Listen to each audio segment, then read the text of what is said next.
Good evening. This is Rachel with Infused Meadow. This is just a message to everyone. I want to say thank you. Thank you from the bottom of my heart for watching the videos. Thank you from the bottom of my heart for subscribing. And I hope that in some way, shape, or form, I've helped you in your kitchen. Whether it's teaching or maybe showing you a new recipe that you've not tried, or maybe a new technique or a new method, anything. As long as I'm helping, I'm happy with it. As far as, okay, I figure if you're watching cooking or soap making or just homemaking in general from scratch, then we're all adults. So you will not hear me say, please subscribe or hit the thumb up, because I figure if you like something, you're going to show your appreciation in some way, shape, or form. That's how I am, and it's that whole, I figure a lot of people are the same way I am. And I won't be, that's just how I feel about it.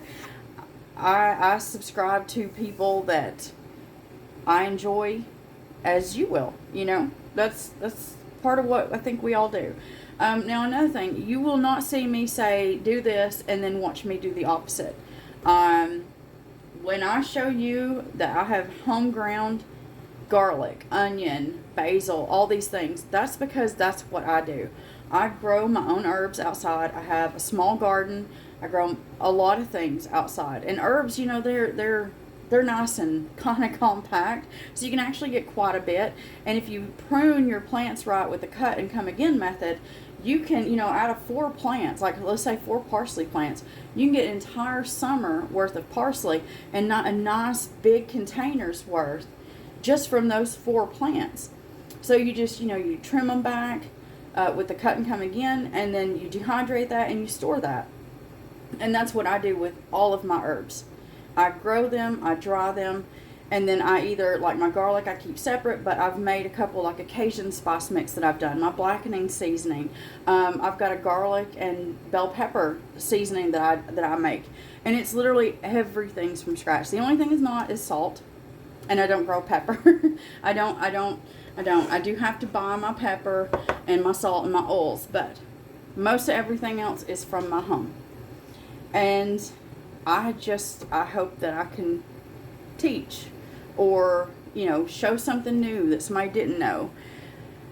And that's my goal, to be honest with you. I have a lot of knowledge in my head. I've worked in a lot of restaurants, both fancy, rich, fast food when I was younger, 14. I started at 14, and then 15, and then 16, and that's really and truthfully, that's my only goal, is to just help people to learn some things that they can do in their kitchens that maybe they didn't know before. And whether it's doing something in your kitchen as far as making dinner, or in another room as far as making soaps, making homemade breads, any of these things. Because if you're like me and you've seen, over the last year, I think we've all learned a lot about some of the things that's been put in our food. And I think that we're all looking for ways to make things ourselves from scratch.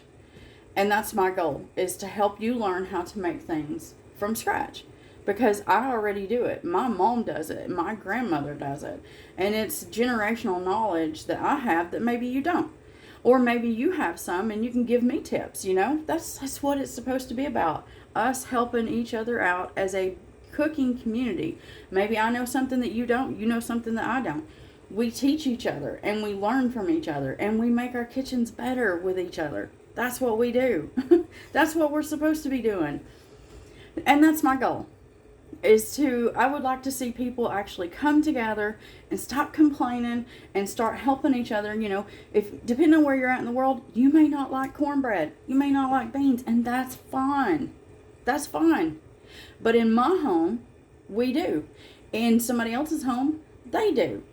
That's what it's about. If you like it, you like it. And if you don't, then you find those recipes that, as I say all the time, that are right for you out there somewhere in this big worldwide internet. Okay? And that's what it's all about, to be honest with you. It's not about being snide or snarky, or it's just about, hey, I appreciate that recipe, thank you, and have a great day. That's what it is. Okay, why is my channel called Infused Meadow? I started my channel after I started my soap making business. So I've made soap for a while. I started my business over a year ago. And originally, I was already infusing a lot of my own flowers to, into an infused oil that I was using on my skin. I have extremely sensitive skin. And so, calendula. You let your calendula set and it infuses, and calendula is really good for healing the skin. Okay, chamomile is good for calming the skin, as is lavender. And, the smell of lavender is good for calming your mind. So all these things I was doing, but I found out that where I'm at, it's not as easy as it is in the U.S. as far as just making soap and selling soap. Where I'm at, you actually have to submit a recipe. It gets put through a test, and they go through and they test it at different stages, and then you either get approved or denied. So every recipe that I sell has been approved.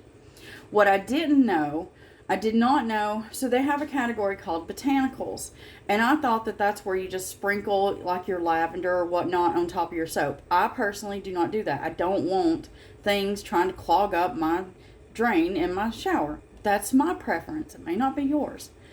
So I didn't mark botanicals. I thought I could still infuse, my flowers with the oil that I was using for my soaps and use that. Well, come to find out, because I didn't say botanicals, I don't get to do that. And I'd already named my business, because when I submitted my paperwork, even though it was on there, I'd written the question about, hey, I want to add infused oils with my soap. So if a soap uses olive oil, I could have used an infused chamomile, calendula, St. John's wort, cornflower. What else do I grow? Nasturtium. I mean, there's lavenders, marigold. There's all kinds of things that I grow that are really good for your skin that I could have infused, but they didn't answer the question and just kind of completely marked it off. So that's why my soap doesn't have any of the flowers in it. That's really good for you. It's also why it's not in any of my balms or my body butters, because while I asked the question, it went unanswered and it wasn't put into my certificates to be able to sell. And so that's where the name Infused Meadow came from, was for my business. And I thought, well, I'll do the YouTube channel and, TikTok and Facebook, so that it's still under the one name rather than trying to separate. Because I think that's what most people do. It's, I have this business and I'll name everything after my business. And so that's what I did. I went with Infused Meadow. And I have shown how to do some cold, slow processing infusions. And I've walked you through how to make, your homemade vanilla. That is also a slow infusion where you're using the vanilla beans inside the alcohol. And so, like right now, I'm still waiting for my, what have I got infusing? Comfrey, calendula, lavender, and then I've also got a lemon extract going and an orange extract going. And so in the next week or two, I'll be pulling those and I'll just be showing the results of that. And then I can walk you through ways that you can use it, whether it's straight up on your skin, which, as long as you use jojoba or another carrier oil that's really good for your skin, like I use grapeseed, because I've found that it does not react with my skin. It doesn't hurt it. It doesn't break it out. And it doesn't clog the pores. So I'll either use grapeseed oil or jojoba. And that's usually the only two that I use as far as my balms for myself, or for the body butter, which brings me to another fun fact. So I had a customer reach out over the weekend talking about how they truly loved the body balm and that they were really shocked that it wasn't like everyone else's, and that everyone else's feels like Vaseline. All right, so here's your quick tip. If it says it has beeswax in it and it's a body butter or a body balm, it is going to feel like Vaseline. And because the beeswax, what it does, it creates a barrier on your skin and it helps keep moisture in. I did not create my body butter or my body balms with beeswax. I did, however, create my lotion bar with beeswax. I felt like if you needed that extra protection, then you'd want it more in a form of a lotion bar. That way, you know, you hold in your hand, you melt it, and then you just rub it wherever you need it, and the bar will solidify, and it's there for when you need it again. And that way, you know, it'll last forever. But the body butter and the body balm do not have beeswax. Your skin doesn't need a whole lot of let's lock in that moisture, okay?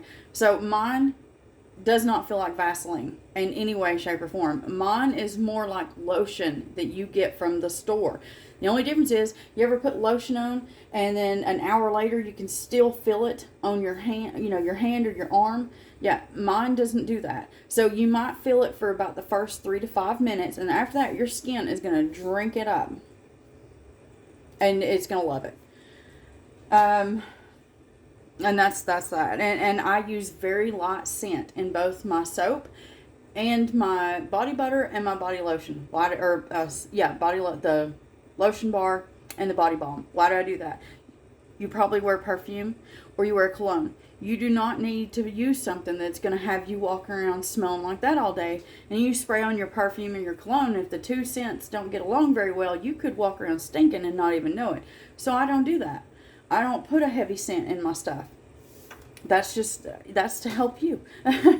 And so that's the part of the business. That's the reason why my channel is called Infused Meadow. So when you see me making soaps, lotion bars, body butter, body balm, that's why. And the rest of it's just the bonus of everything else. So it's basically, the Infused Meadow is my business name, but it's, I think I tried to clarify it by saying all things homemade, made from scratch, because that's what I'm doing. And I hope that helps in some way. Yeah, so I'm going to cut this here. And I'm going to tell you again, thank you. Thank you so very much for watching the videos. I hope that I'm helpful. And if there's something that I do that doesn't make sense, please feel free to ask. Put it down in the comment on any channel that you're watching this on. There is an email address. Feel free to send me an email. And I don't sit on the emails all day long. I'm busy all day long. But of the evenings, I do sit down and I look over things for, you know, as quickly as I can. And I try to do what I can. But that's part of us all learning and teaching, right? So if there's anything, you know, if you see me do something, you're like, ooh, this would help it. Feel free to let me know that. I will try it. And if it does help, I will give you a thank you, thank you, thank you. And if it doesn't help, I will tell you, and I will tell you why. Because I am an honest person. That can bother some people. Alright, we're going to stop there. I'm going to focus on this. I need to get my cornbread cut. And so I've done a video. I'll just go ahead and tell you in case you see this one, but not the other ones. I've done a video on pinto beans. And I've done a video for how to make cornbread. Or at least my family's version of cornbread, and it is not sweet cornbread. So I hope you go watch those, and that, you know, it's helpful in some way, shape, or form. And if not, then as I always tell you, I hope you find the recipe that's right for you somewhere out there in the big worldwide internet.